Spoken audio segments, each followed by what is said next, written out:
6 chickens being added on in March. And there's not enough room in the current coop.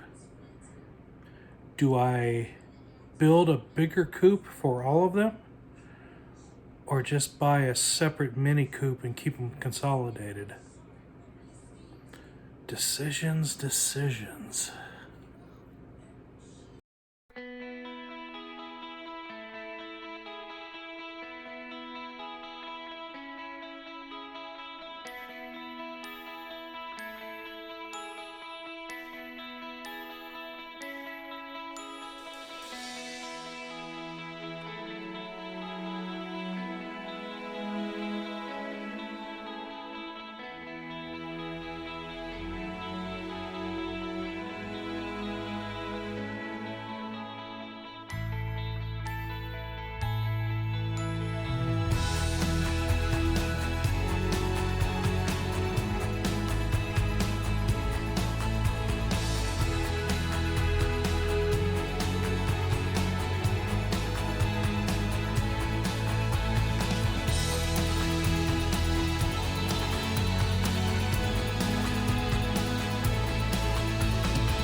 Hi, my name is Jeremy. Welcome to Fleetwood Patch. If you've not done so already, please smash that like and subscribe button. It really helps us out. You can reach us at fleetwoodpatch@gmail.com, as well as Facebook, Instagram, and Twitter. So you saw outside that we are in the midst of building a large coop. Reason for that is we're actually getting 6 new chicks at the end of March, beginning of April.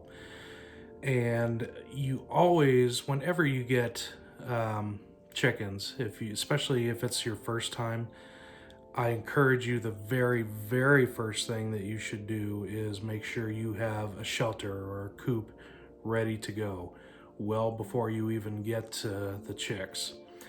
So we have 6 right now, and we'll be getting 6 more. We're gonna get 3 black copper marins, because we like the dark chocolate egg, and we're going to be getting 3 blue eggers, which are the creamed leg bars. I did not know the creamed leg bars laid blue eggs, which is awesome because it's very hard to get a hold of Americanas without ordering a bunch of them. So we're pretty excited to be getting those pretty soon. Here's the dilemma we're falling into right now.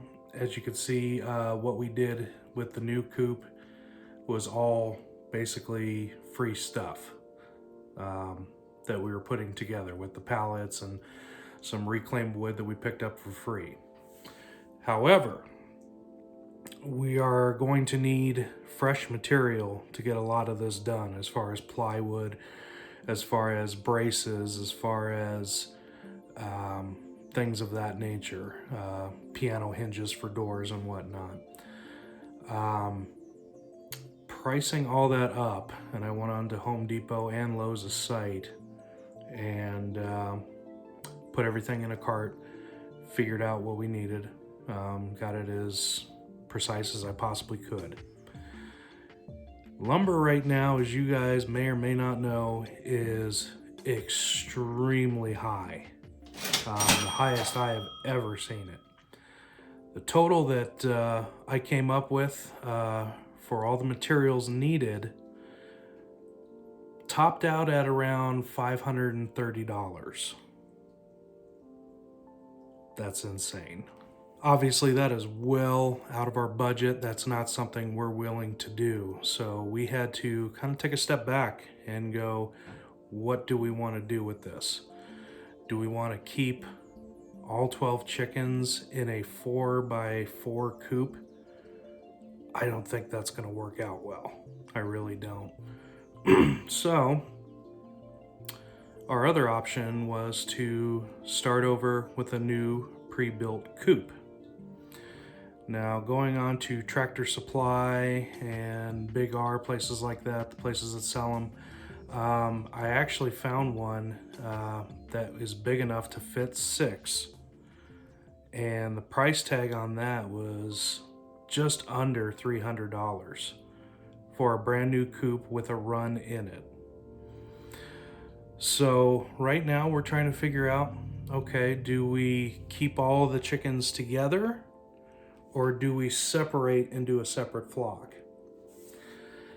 And depending on what your budget is, if you're a little tight like we are, you probably are going to go for the lesser of the two evils as far as money goes. So in this instance, we felt that it would be better in the long run to just get a brand new coop that we could put together that's, again, over $200 less expensive as opposed to going out and buying materials and trying to hodgepodge something together for everybody. So that's what we decided we're going to do. We're going to have two separate coops, two separate walk areas.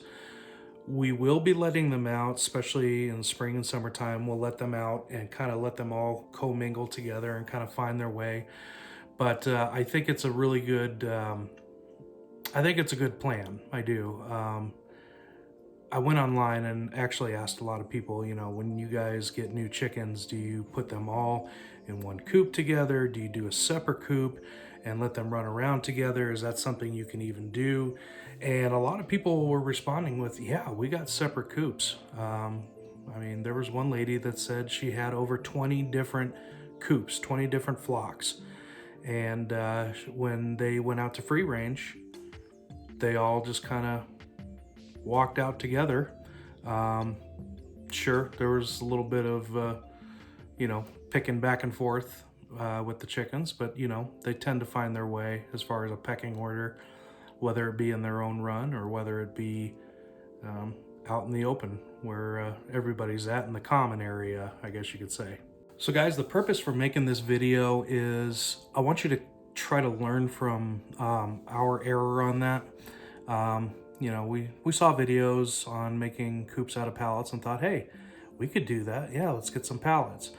What we didn't think about was everything else that it was going to take to get that coop built, as far as 2x4s, as far as plywood, as far as roofing, piano hinges, just everything that we wanted to do for it.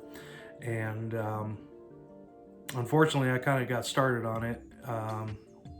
It didn't cost a penny, that is the good news, but I will be tearing that apart. That is something that money-wise, it's just not feasible. I just don't feel it is. And that's something I really want you guys to think about if you're ever considering getting chickens. If anybody tells you it doesn't cost a lot of money to get chickens, they're dead wrong. It does. It definitely does.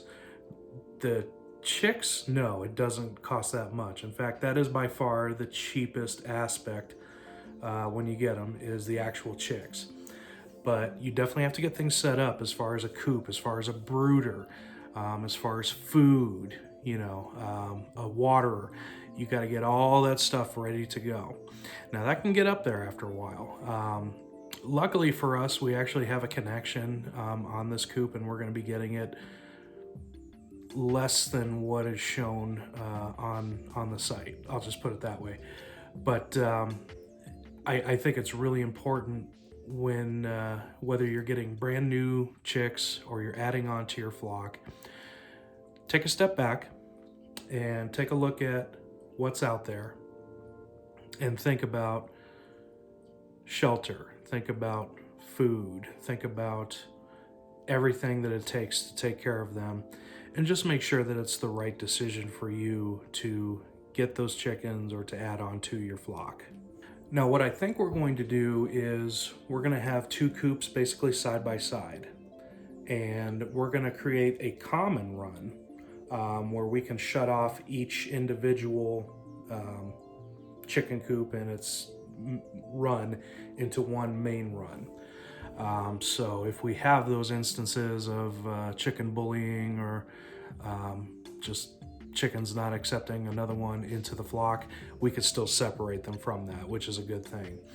But I think it'll work out. I really do. And one of the big things that I'm excited about definitely is we're gonna get some pretty colorful eggs. I mean, right now we've got the light tan and we've got like a mint green egg from the Easter eggers, which is awesome. I love having that variety. But with the black copper marins, we're gonna be getting that dark chocolate egg. And with the cream leg bars, we're gonna be getting that blue egg. So super excited about that. We're hoping to sell some of those once everybody comes into maturity and things really start to get going out there in the coop, and there's some serious eggage starting to get happening out there. So again, if it's something you guys really want to do as far as getting chickens or adding on to it, and you've taken that step back and you still say, yeah, this is doable, by all means, stay the course. You got this. I always like to say that. You got this. Just be prepared and make sure you have enough room for everybody. And that's what we're going to make sure that we do. And I feel we made a good decision on this. I really do. And we're excited to get them. So, good times. All right, guys, and that is it for today. Again, don't forget to hit that like and subscribe button. If this is your first time visiting our channel, thank you so much for stopping by. We appreciate it. Drop us a line, leave a comment down below. We'd love to hear from you. Until next time, this is Jeremy of Fleetwood Patch saying, you got this.